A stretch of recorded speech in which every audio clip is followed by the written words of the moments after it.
We are live. Welcome to today's episode of Black Belt Startup with Ferris. Thank you for tuning in.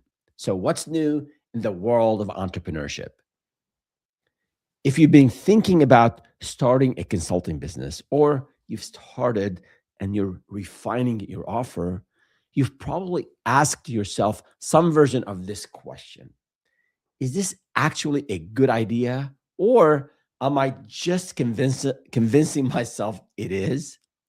And that is a harder question than it sounds because you've spent years building your skills. It could be in IT, in HR, in marketing, in paid ads, in SEO, in automation, change management, you name it.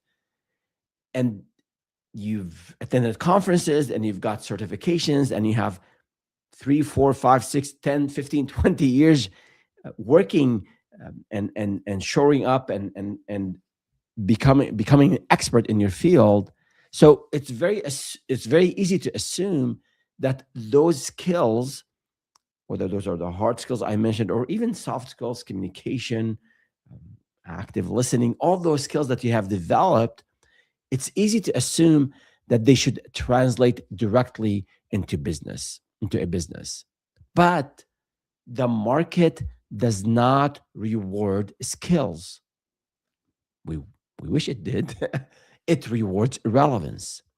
And what I've seen over and over again, working with hundreds of consultants, members of this community, and also clients, is that people don't struggle because they lack expertise. They struggle because they skip the step of pressure testing their ideas. So they move too quickly. They build a website, they start writing content, they design an offer, they do like what I did, spend 3 weeks figuring out our 5 year strategic plan because I didn't want to go out and knock on doors. So they do all of this without asking, is this positioned correctly? Is this aligned with what the marketing is looking for, with demand? And are there people out there who will actually pay for, as I called, are there willing wallets? So those are the questions we want to be asking. And I know in a recent episode a few weeks ago, I covered the first 5 filters that I use to evaluate a consulting idea. And I'll recap those filters, those 5 filters in a minute. But today we're going deeper. We're covering the next 5 filters, the ones that determine whether your idea has leverage, timing, and positioning in the market. And the five that we will be covering today will separate ideas that struggle from ideas that gain traction quickly. And here's how I'll run this session today. I'll walk through each of the 5 filters. I'll give you examples, and then we'll apply those examples or those principles for a few ideas. And if you have something that you're considering, you've been wanting to take the leap, you've been wanting to leave corporate and you've been wanting to have your own business and achieve your financial independence and build an amazing company with an amazing team, with an amazing culture. If that's what you want to do and you want to make a whole lot of money to take care of yourself and your family and to share with those around you, if that's what you want to do, you want to build and scale a sustainable, profitable business. And that's what my mission is, to help you achieve those dreams. So let's get into it. And for those who are watching, listening now or later, if you're new to this channel, welcome. My name is Faris Al-Halou. I got into this thing called entrepreneurship back in 2003 after a very painful layoff. I was a VP in a very well-funded startup, couldn't turn that money and that product into business. So I was laid off later.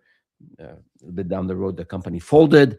And then I had to provide for myself and my young family at the time. So I joined hands with a co-founder, a good friend of mine, and we started to build websites. That was back in 2003. That was cutting edge. And we got into this thing called the internet and figured things out. And went from selling to local businesses, to mid-sized businesses, to Fortune 500, later to Fortune 50, became one of the top Google certified partners globally. And we grew that business to seven figures, not overnight, as you see on social media. It took us 7 to 8 years to grow to seven figures. And later we grew that business to eight figures. And then I sold it to global media giant Dentsu. And along the way, I've built other businesses. So I'm on my seventh venture, and my mission is to help you, those of you who want to start a consulting business and those who started and they're struggling.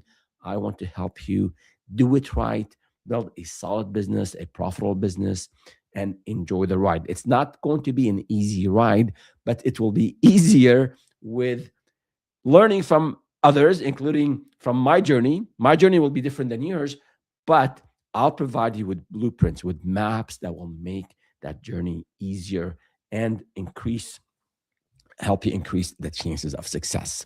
All right, so let's get into it. And one administrative item: if you are, I have these live streams every Tuesday at noon Pacific, 3 p.m. Eastern, where I cover a business idea, a concept, questions I get from the community, and then I answer all the things we get throughout the week, and also I answer questions from you live. So if you're attending live, leave me a question, especially about an idea that you have or an idea that you're struggling in getting it off the ground. I'll be more than happy to help you. I won't roast it. I'll help you refine it, have it. I'll run it through these filters that we're discussing today and help you launch more successfully. And I do want to hear from you, especially for those of you who are listening later, watching later. Let me know. Let me know about your wins, small wins and big wins. And also let me know about the struggles you're going through. We're going through some uncertain times. I covered that actually in a recent week. And it's tough to manage a business and grow a business with all the tech disruptions that we're seeing with AI and other things, with economic uncertainty, with hostilities happening in one part of the world impacting what we do and what we're doing here in this part of the world. So there's a lot going on.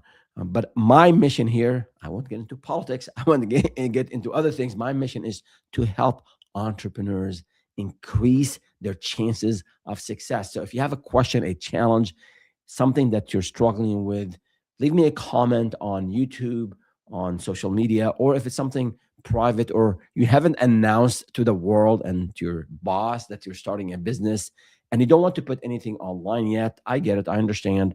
You can reach out to me at info@startupwithfaraz.com. Faraz spelled like my first name, Feras, and I will read and reply to you. I reply to every email I get. I keep it all confidential. And so if you have a question, if you have a challenge, if you have an issue that you're facing with business related, do reach out to me. I'll be more than happy to help. All right.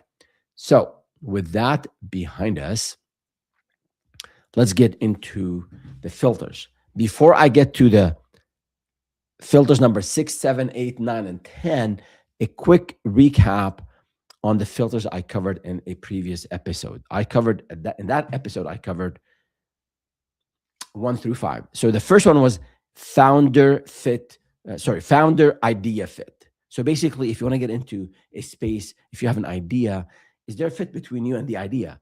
Do you know the industry well? Do you know the problem really well? Do you know the tools? Do you know the clients? Is it something that you want to do strategy consulting and you've never done any strategic work? You're very tactical. You're very detail oriented. I'm not saying you cannot learn strategy. I'm just saying in terms of what you want to do, like right away, if is there a fit between what you're trying to do and the skills that you have and the network and the resources that you have access to? So that was founder fit idea. And I'll put a link in the description for those of you, if you haven't seen, watched, or listened to that episode, I'll put a link to it in the description so that you can access it after you watch this video. The second thing I talked about, filter number 2 in the previous episode, was on the difficulty level. So what do I mean by difficulty level? See, different ideas require different sales cycles. So if you're doing something like, you can do you do HR consulting, you come in and do an audit on the hiring processes and the retention processes, or maybe the HR policy, or maybe you just audit the employee manuals. That's just the service. That is a fairly quick, I'm not saying it's easy depending on the company size, but that is a fairly contained service you can offer. Now, if you want to go in and help with employee retention and you're selling to Fortune 1000, that is a much longer sales cycle. Selling to small businesses is completely different to selling to mid-level and to the enterprise. Same skills, different arenas altogether. Like sparring, friendly sparring, as I always say, in the dojo after practice with going to a competition with rules and judges and regulations, right? So understand the difficulty level. It could be around the sales cycle. It could be about any regulatory requirements, certifications you must have before you can implement the work. Also, the sophistication of the client. All of that contribute to the difficulty level. So you want to make sure you understand what you're getting yourself into. The third filter I covered, and again, just recapping quickly, very quickly, the 5 filters that I covered in the previous episode. Filter number 3 is speed to first dollar. Now, why do I have that? Because Eric Schmidt, the ex-CEO of Google, said revenue solves all problems. So when you're starting a business, you have a financial runway. It could be a 1-month runway. It could be a 6-month runway. The longer the runway, the better in most cases, because sometimes if you're very comfortable and you have a 3-month, a year runway, you might not work hard enough, or you might just take it easy. You might not build that momentum. But the longer the runway, the better, because you have that peace of mind that rent is taken care of, family expenses are taken care of, all that is fine. So you have to understand that some opportunities and some ideas, some offers tend to take less time than others. If you're doing some general marketing consulting for small businesses, that's one thing. You can go meet the business owner and sell and get that 50% upfront. If you're helping, for example, trying to sell to the government, it could be a 12-month cycle. If you're selling to, let's say you're great in process and automation and you want to do large digital transformation projects, you're not going to be able to sell this in a week. A typical B2B sales cycle could be anywhere from, according to HubSpot and other resources, 3 to 9 months. And I've seen it. I've sold to the government. I've sold to Fortune 50. So I know how long these sales cycles are. So, and then also they pay big companies, they don't pay you right away. A lot of times they pay you net 60, net 90, sometimes net 30. The small businesses, they pay you right away. So understand what you're getting yourself into. And if you're the ambitious type and you want to sell to Fortune 500, that's great. But make sure you're ready for that journey, for that ride, that you won't get that first check for 3, 4, 5, 6 months. So you might want to work with smaller clients initially to get that cash flow in. And then over time, you can work on these bigger projects, which will be amazing. Typically, they're larger in terms of scope and revenue, and also hopefully in profitability. But they're nice for and you wanna work. I would say if you're into that, working with larger clients, do that. There's a lot of positives there. But if cash flow is tight, then you have to figure out a way to sell and get that money quickly. The fourth filter we covered in the previous session is market demand.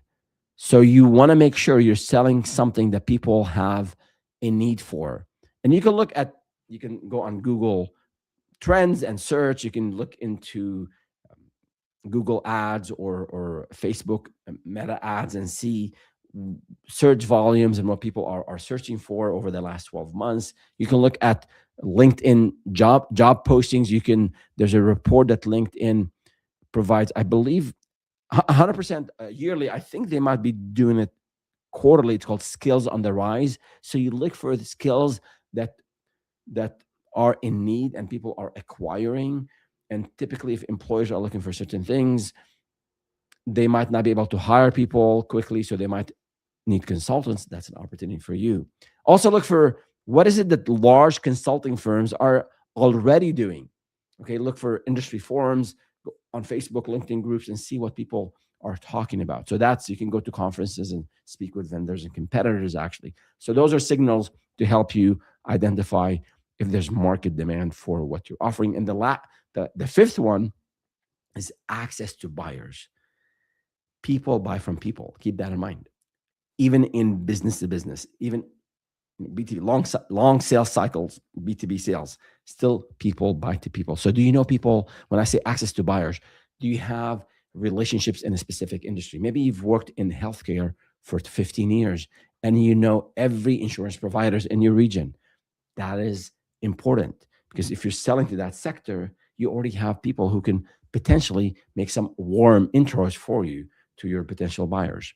Um, do you have past clients, partners, suppliers, vendors, contractors, people you've worked with in a specific geography or specific market, specific industry? Those are all important. Your network, your LinkedIn network, your followers or your connections on LinkedIn. Those are important. Download that. You can download that. Go to the settings in LinkedIn and download that.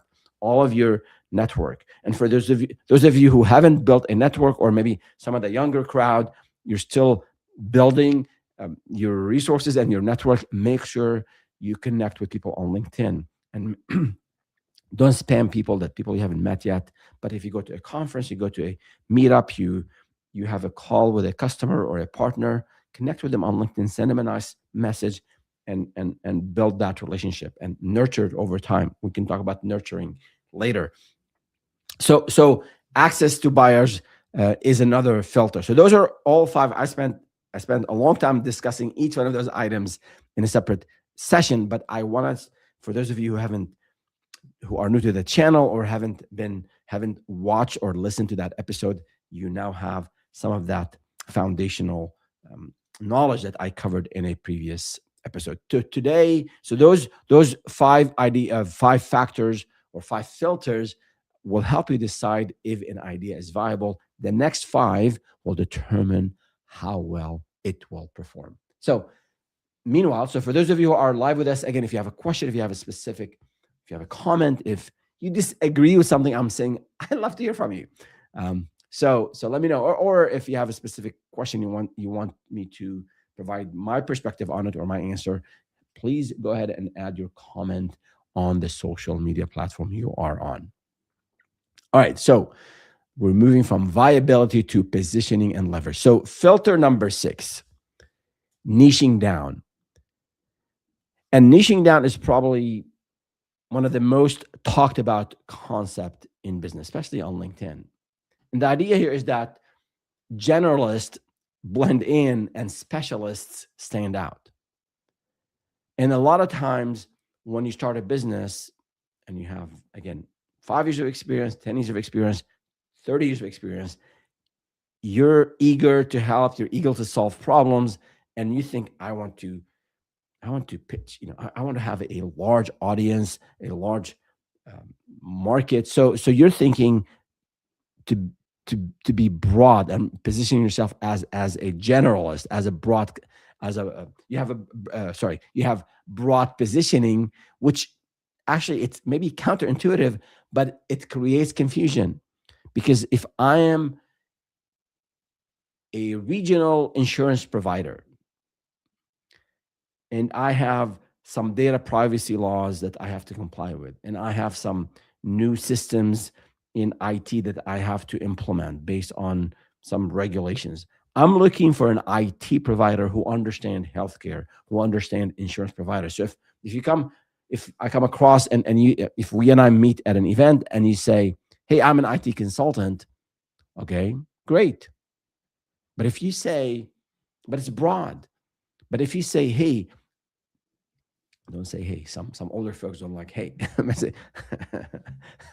So especially in email, trust me, you don't want those of you who are young, you might be younger, casual with this. Some older folks, older millennials and Gen Xers, if you're emailing them, don't start with a hey. Just one little thing. Every little thing matters in sales.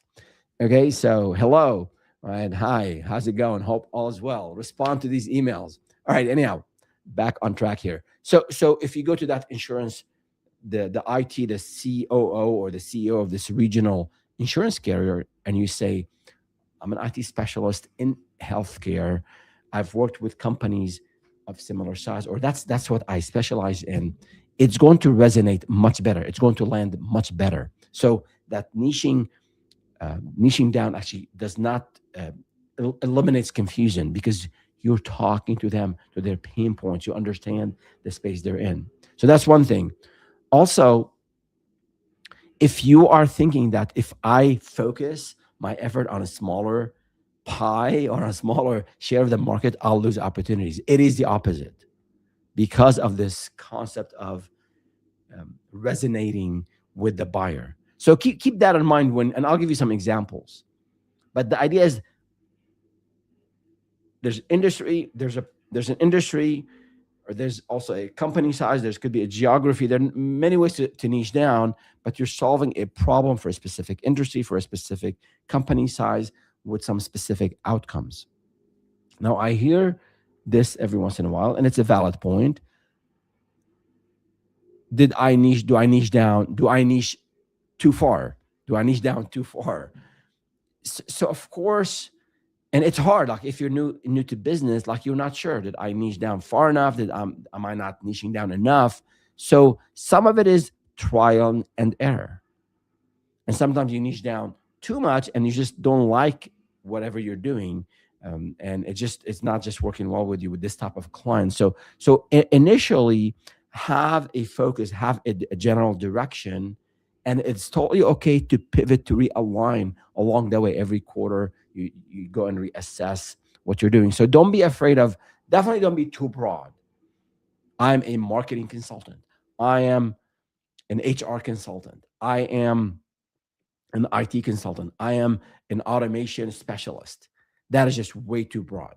So bring that down to a specific industry or maybe a couple of industries, and dig into the types of problems you solved, the types of solutions you offered, the types of clients you worked with in your corporate life, and from that you can further refine what makes you stand apart, stand out, what make you um, stand out from your competition. So that's how I would think about it. Don't start too broad, and then over time, as you work with a specific segment, if it's just not working out, you can pivot a little bit. Just pivoting is part of business. There's no formula. I can't give you like, here's how to niche. It's trial and error, just like everything else in business. There's a science part to it, and there's an art part to it. The science part is easy. I'm giving you the approach. The art is you have to experience it. You have to figure it out on your own. But hopefully with these tips and guides or guidelines I'm sharing with you, it'll make your experimental time more efficient. So you don't spend a year figuring out your niche. Now, an example, there's a great book called, I think it was Chris Dreyer, yeah, Niching Up. Quick book, quick read, very, very well written. Actually, I listened to the audiobook, so it was really well put together. And he talked about how they provide search engine, he and his company, they provide search engine optimization services to personal injury lawyers. I mean, very, very specific niche. And he talks about he goes on this topic at length. I definitely recommend that book. So I can tell you from my own experience, when we started selling and we struggled with that, we pitched restaurants. We pitched people we know, people that we've been paying money for too. So restaurant owners, and our first client was Athena Grill, a, a small restaurant here in Santa Clara. And then a friend of mine knew another restaurant owner, so we spoke with another restaurant, and for whatever reason, and then my dentist was actually my second client. So it happened that, again, some of it is because of where the doors we were knocking on, and some of it just happened that we closed that first those two businesses, and then I figured, well, now I know a little bit about how to build a website for a restaurant. You need a menu, you need pricing, you need a form for people to ask questions. I mean, this was 2003. Things were much simpler when it comes to the internet. And same thing with dentists. You want to have a page with like before and after. You want to have their credentials. You want to have testimonials. You want to have the services. So I can tell you with certainty that selling to the second restaurant was much, much easier than that first restaurant. And selling to the third restaurant was even easier. So we were able to close, we were able to charge more. We were able to pitch and reduce that sales cycle from weeks to from 3 4 weeks to a couple weeks, because we understood the language of the buyer. We understand the issues that the business owner or the dentist was were having. They wanted to show something. Again, 2003, it was websites were more like a brochure, like an online business card. So how you show your credentials, how to show, you want to show the services, you want to make some things a bit more efficient. So we helped, because people call, ask about your hours, ask about the location, all of that. So helping them become more efficient was a thing. um, so selling to the same type of customers was much easier. We were closing faster, we were charging more, and we were able to deliver the work much more efficiently, because we just like when you ride the bike. I always say this: when you ride the bike, it was very difficult the first time around, still difficult the second time around, the third time around, but over time it becomes easier and easier and easier. So that's same thing here. So when you work in a specific industry, that helps you. That's just one idea of niching down. And later, as we grew the business, we wanted to go beyond selling these basic websites. E-commerce was just becoming a thing, and my partner and I said, you know what, let's get into it. So we read about it. We found a vendor who has an okay product, an e-commerce product, so we did not have to develop things from scratch. So we were packaging, we were leveraging the e-commerce product from this one vendor, and we went out, and it took some courage, because it was difficult going from selling to small businesses and selling basic websites, and now e-commerce with payment gateways and shopping carts and the whole new thing. But we sold the first one. We didn't make a whole lot of money on that first one. It was a $5,000 project. And then we just got much more comfortable delivering. The customer was very happy. We bent over backward to make sure they're happy. And then we used that as a case study to sell other e-commerce, smaller at the time, smaller e-commerce projects. And we were telling these new, or these business owners, e-commerce will level the playing field. You can be like the big guys. And that, again, it became easier and easier and easier as we sold more of these e-commerce sites. So, and over time, again, we went and applied to become an authorized seller or agency, a marketing agency to the US government. And there's a whole lot of process to go through, and we did it. And then I freaked out the first time. The first time we landed this government client, I was so happy. I was so excited. It was $95,000. That was a contract. It was multi-year. I loved it, of course, but I was also very nervous. Like, how do I deliver to the government? We've never done any work for the government by that time, but we learned the protocol. We learned how you can't, like, for example, asking for testimonials, asking for case studies. The government agencies, they're very, very conservative when it comes to these things. There are guidelines that the buyers and the team members on the government agency side, they're not supposed to promote a specific vendor. So things you do naturally and casually in a commercial setting, you cannot do with the government agency. So we learned all of that, and then over a span of maybe 5 or 6 years, we became the number one provider to the U.S. government in terms of digital analytics at the time. And it was every new deal we got was easier to sell. Not saying it was easy, but we understood the process. We understand the language. We understand what is it, an RFI, an RFP, an RFQ, all of these things. Understanding the GSA schedule and how government agencies buy.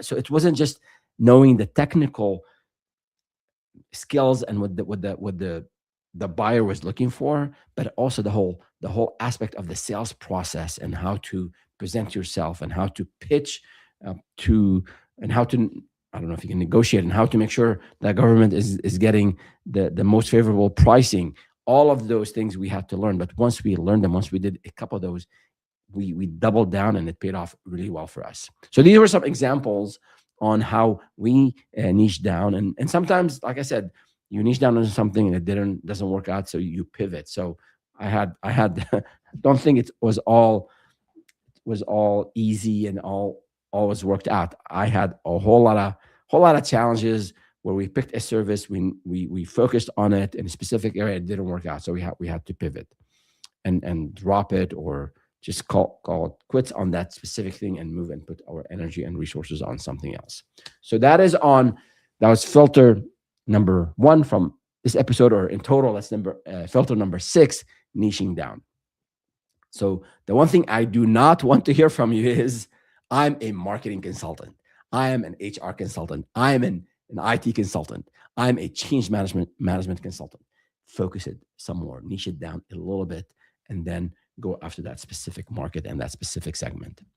All right. So if any of you who are live with us, if you have an offer, an idea that you'd like me to run through this niching down filter, feel free to add it in the comment. If not, we will move on to filter number 2 from this episode, or total filter number 7. And that is ride the wave. So I don't surf. Well, I've been in California for many years. Didn't get too just focusing my hobbies on a few things, martial arts and a couple other things. But but riding the wave is a thing, and it's about timing. It's about how timing amplifies results. And there's a difference between fighting the market versus aligning with the market. So we have fads and we have trends. So you have to figure that out, and we'll talk about it a little bit. But think of remote work. Think of compliance when there are specific regulatory changes in your industry, data privacy regulations, privacy, HIPAA, the the GDPR, the data privacy directive, the HIPAA, health personal information directive. All of these are regulations that hit us, or the specific industries, and then companies want to be compliant. Otherwise, they cannot continue to operate. Or if you're in IT, companies want to be SOC 2 compliant. So if you happen to know about SOC 2 and all that good stuff there, you can provide a service. So compliance is something to look for when there are changes in regulations.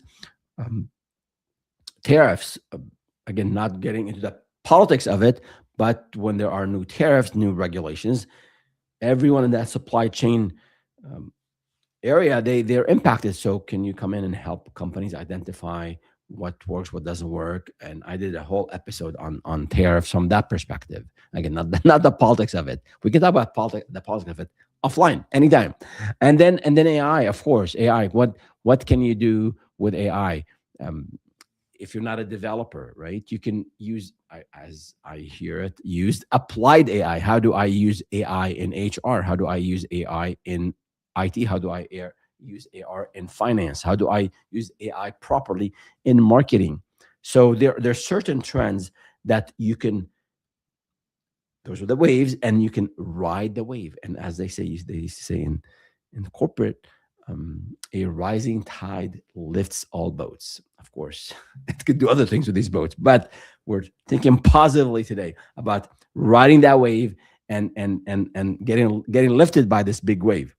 And if you think of timing, you want to make sure you choose the right timing. So if everyone is calling people back to the office, which is happening in a way, especially the big companies, they're saying no more full-time remote. Now it has to be hybrid, 3 days in the office. Some companies, 5 days in the office.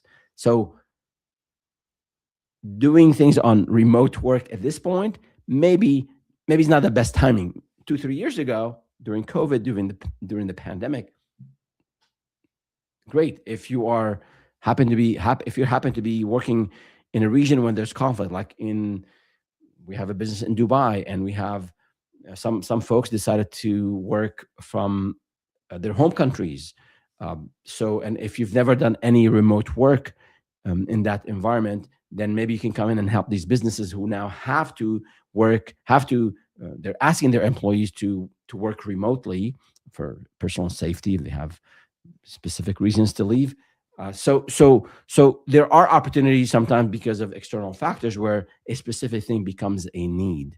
So that's when I describe timing. I did a I did a video on 26 ideas for this year, and these are not some random ideas. I did a lot of research, and let me actually share with you.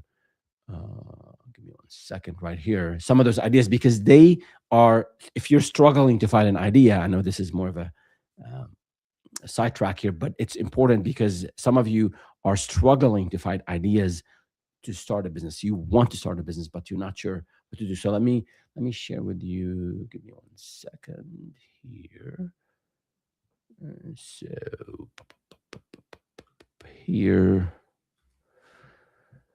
So I have. If you go on the channel, this is the book. It's called bit of a aggressive thumbnail text here. Quit your day job. Make sure you plan properly before you do that.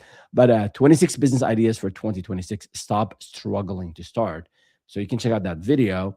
It's about 20 minutes. But these are the ideas that I covered in that video. So I won't go through all of them today, but just to give you a flavor of what's out there. So I started with tech and transformation, AI workflow and implementation, for example. And in the video, I described here's the idea, here's what it means, here's some examples, and then the experience, some past experience that's helpful, some past skills that are helpful, and also, give me one sec here. Make sure you. Oh, I want to make sure what. Oh, you're not. How come? How come? How come? Hold on. You're not seeing what I'm seeing. Give me one sec, please. Give me one sec. Strange window. Yep. Sorry. Here you go. Sorry about that.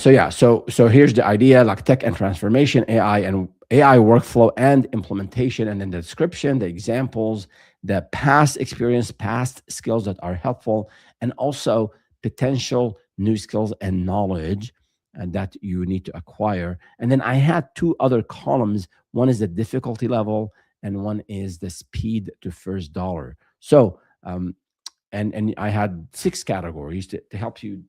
Sometimes if we just think of ideas, it gets just overwhelming. So I had tech and transformation, then content and creator economy, people and workplace, risk, compliance and sustainability, global and local markets, and then specialized expertise. So take a look at the video, and then after you watch this video, and then also you can download this in the description of that video, you'll see a link to download this worksheet here with the 26 ideas. So that is something that is about riding the wave. You want to look at things that are in demand today, things that are people are investing in. There's an ecosystem around, right? So that is those are some things you can look into today. AI, of course, AI is everywhere. But in your space, if you are a change management, process improvement type consultant, that's what you want to do. Look, and let's say you've done work in hospitality. So look at every AI tool out there in hospitality, in your change management space, and learn it, and get a free demo and get a free account and play with it and add it to your resume. So now when you go in to pitch your services, it's you and your co-pilot, you and AI. You're not competing against AI. You and AI are coming to the company to help them, to these companies to help them solve their problems. So, and I'm working on a video on this topic of AI. So if you're not following the channel, the YouTube channel, make sure you click follow.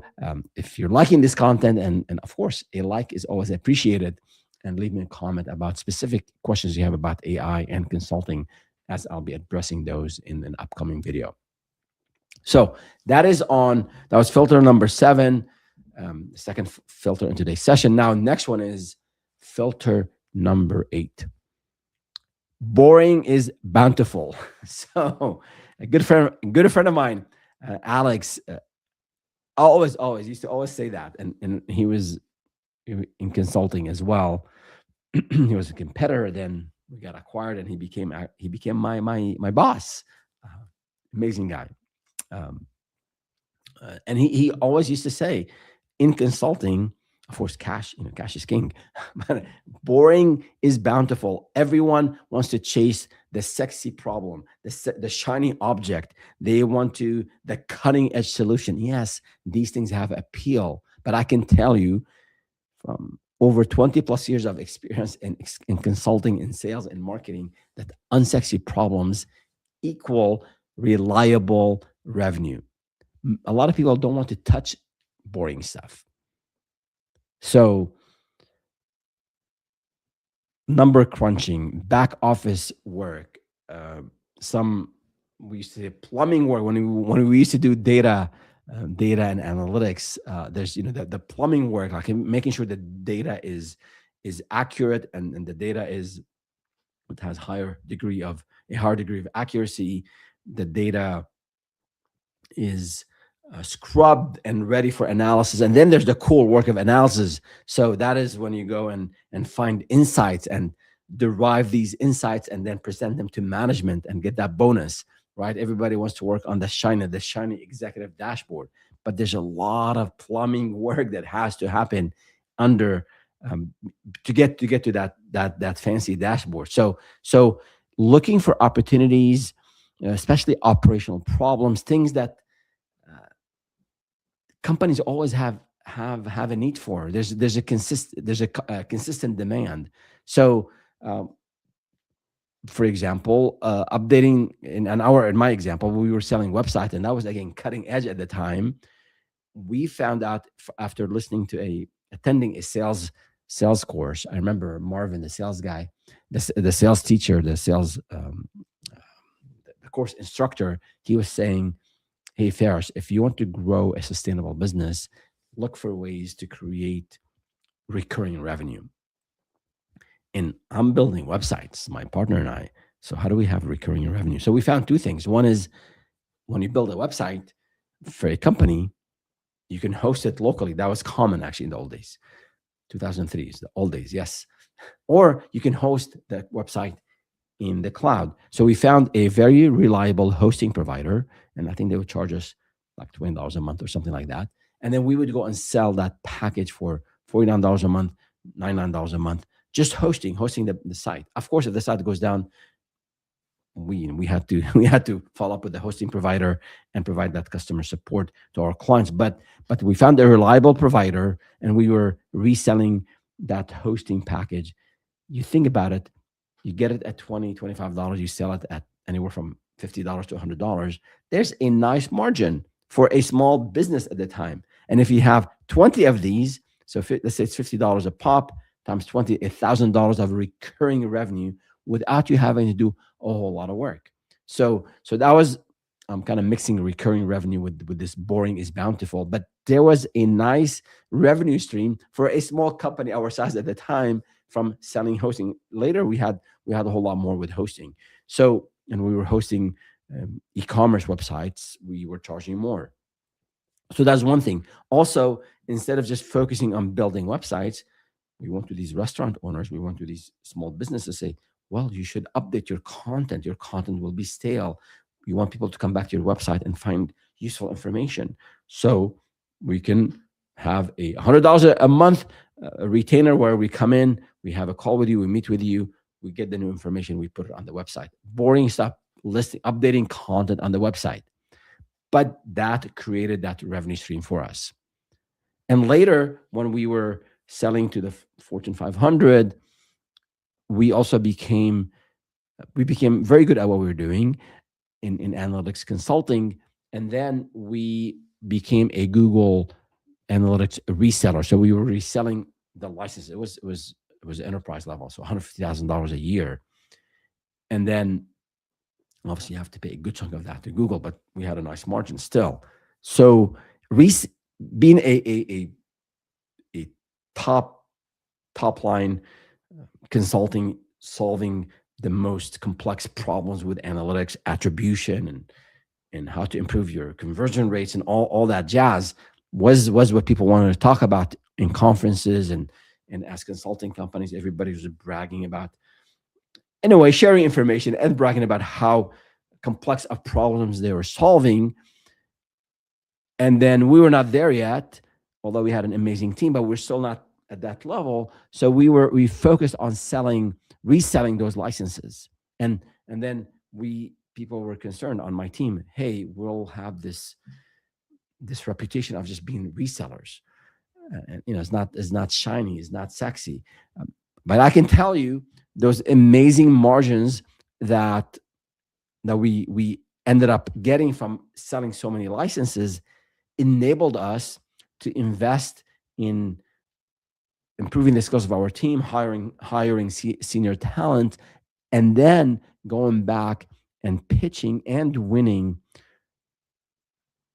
some amazing brands for strategic consulting, for premium consulting, for solving amazing problem, challenging problems, for replacing a very established implementation that Adobe had implemented, let's say for a client, without mentioning names. I'm not sure if they want me to share some of this information, although it's now old. But we had a Fortune 50 who hired us. It was a multi-year contract to put a strategy and support implementing of putting Google Analytics in and removing the Adobe system. So those were, over time, we had more than $1 million of consulting revenue from this one client. So we were able to do that because we had an amazing margin from reselling the not the unshiny, the unsexy stuff for a while, but that margin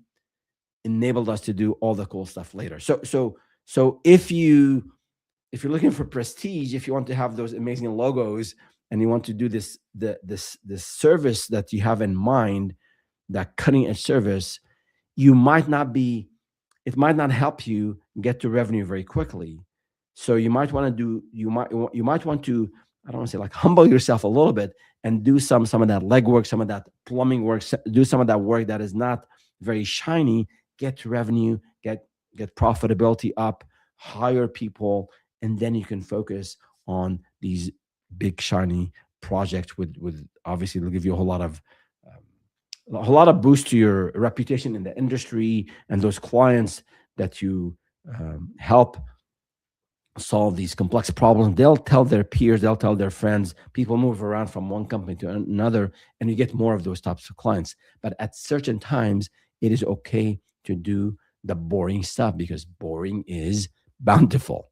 All right, let's see if we have any comments here. Any questions? We have a couple more filters, and then we'll wrap it up. So for those of you listening live, if you have a question, do let me know. I will be more than happy to answer it. Filter number 9, which is filter number 4 for this episode, ecosystem leverage. So a lot of times when we start a business as a founder, it's you, yourself, and maybe a co-founder, right? So it's me, Ferris, and I. And you think we have to do everything on our own, which is, there's truth to that. You have to learn a lot of things, but you're not alone. Um, just you have contractors, you have experts you can tap into, you have friends, you have a network. If you don't have a network, start building one. All of that is there. You can hold two truths in our minds. We have to do things on our own, but also we can leverage the help of others. But from a demand perspective, you don't have to build demand from scratch. You have ecosystems in your field, and I'll bring examples from marketing. I think everyone gets marketing. You have providers in marketing that focus on developing tech. and they're not in the professional services business. So they focus, these companies, HubSpot, Salesforce, Shopify, Google Ads, you name it. If you're thinking of IT, Cisco and other, let's say like a router company, they focus on routers, but they need authorized suppliers. They need certified partners to implement their tech. They're looking for people to put a strategy behind the implementation, to implement, to audit the existing situation. They're looking for people to train the users, the end users on this technology. So these are the things that consultants offer: strategy, implementation, training, education, ongoing support. If you're in accounting, there are, whether it's QuickBooks or higher end type accounting systems, Sage and others, they are looking for. Sometimes they have those companies. Sometimes they have their own professional services teams, but in most cases, that's not sufficient. In most cases, the professional services team is focused on specific types of accounts, typically the premium accounts. But if you're in the analytics space, I know Google had a wide network of analytics providers. Our business in Dubai, eSense, we are a Google partner. Enor, the old business, we were a Google partner on five or so products at the time. Um, all, if you're in healthcare, if you are in if you're implementing like an ERP system, whatever you are, and you're focusing on in your vertical, in the area, the technical area that look for providers, manufacturer, for the lack of a better word, and see what sort of a system, what sort of ecosystem they have. A lot of times you go to their websites and they have a list of certified partners, authorized resellers, authorized consultants, whatever the name they use. And typically they have a process for you to be certified and to be on that list. And once you're on that list, then every company that's buying that technology is going to go to that list and look for a partner. A lot of companies look, okay, there may be 25 partners. Okay, how can you, over time, initially the goal is to get listed on that partners list. And when you go out to tell people, if you say, I'm a Cisco partner, that elevates your positioning. If you say, I'm a Google partner, I'm a Salesforce partner, I'm a HubSpot partner, I'm a Sage partner, when you authorized partner, that gives you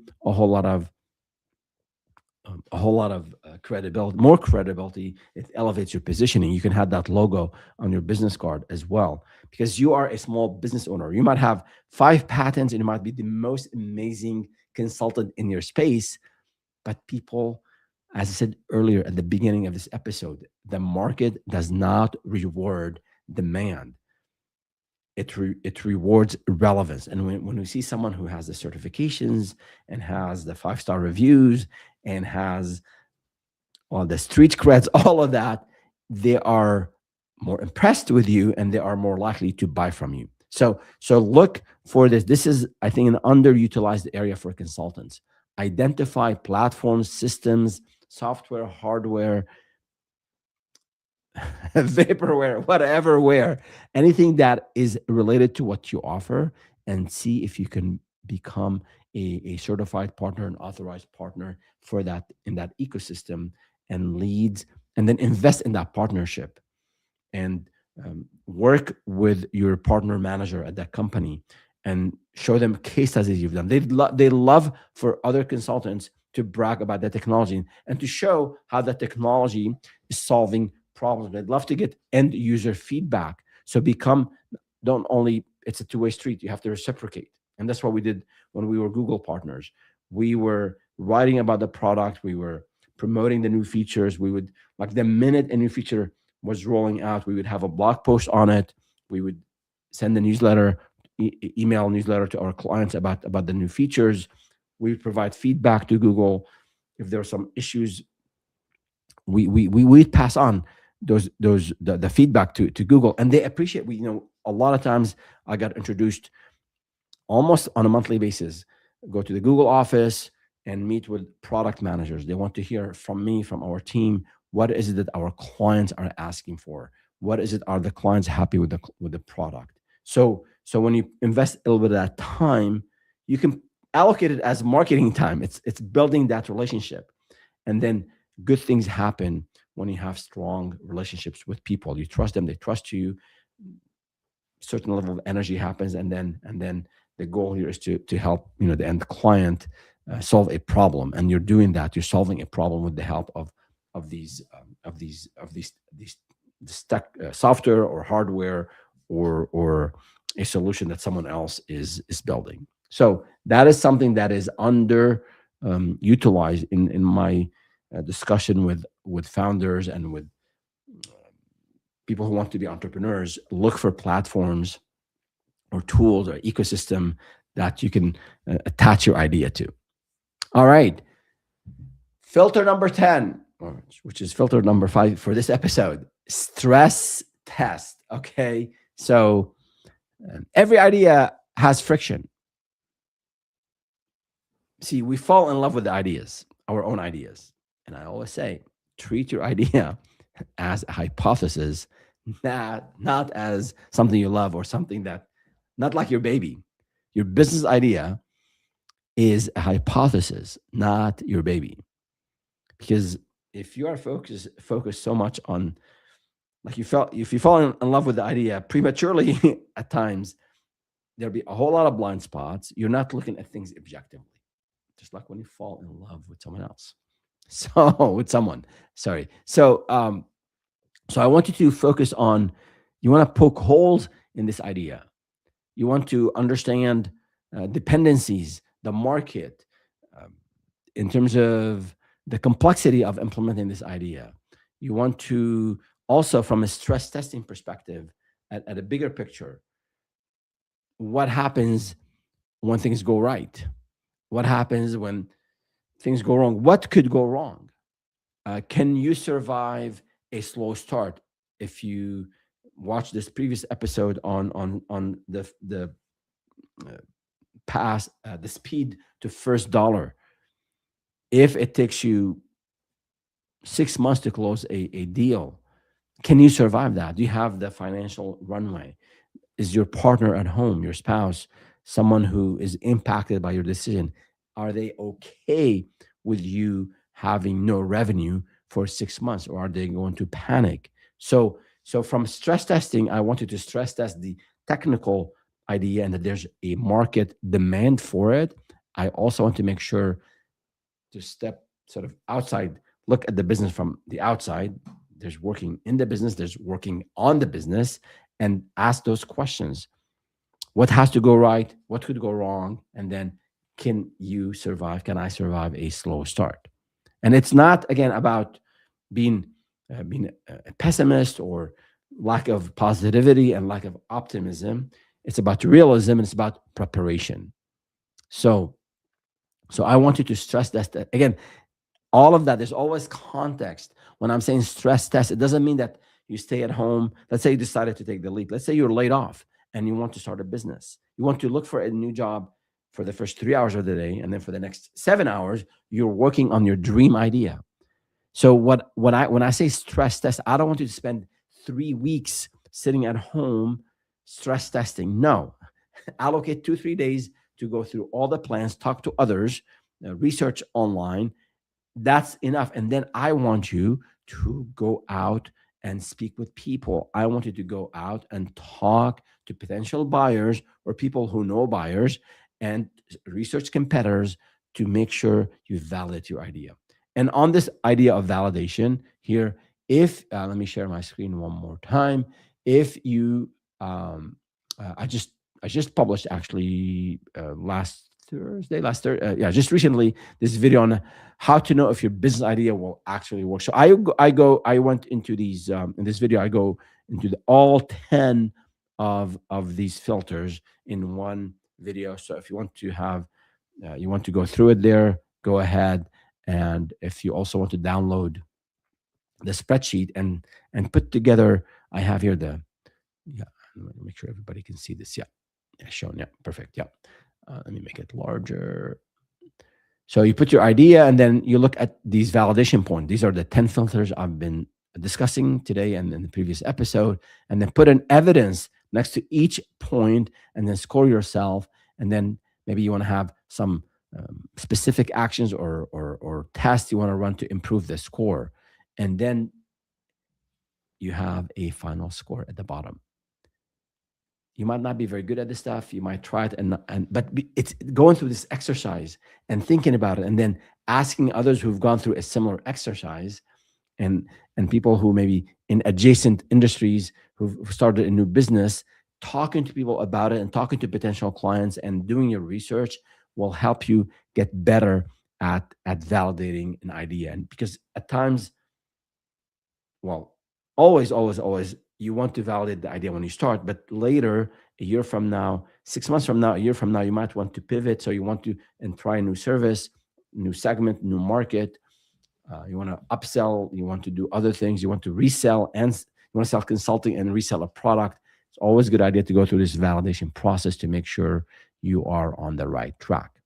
So that is it for today. Again, thank you thank you to thank a big thanks to all of you who send emails, who leave comments on YouTube, on the channel. I do get inspired when people say, "Hey, I tried this and it worked out," or "Hey, I tried this and it's not working out. Can you help me?" I am here on my mission is to help you grow, scale, reach your goals of building an amazing consulting company where you make a lot of money, where you hire amazing people, you treat these people well, you share from what you're making, and then you grow, and then whatever your dream is, you'll be able to achieve it. Success is never guaranteed, but following these guidelines, studying entrepreneurship will significantly improve your chances of succeeding. With that, um, I will then see you next time. All right. Have a good one.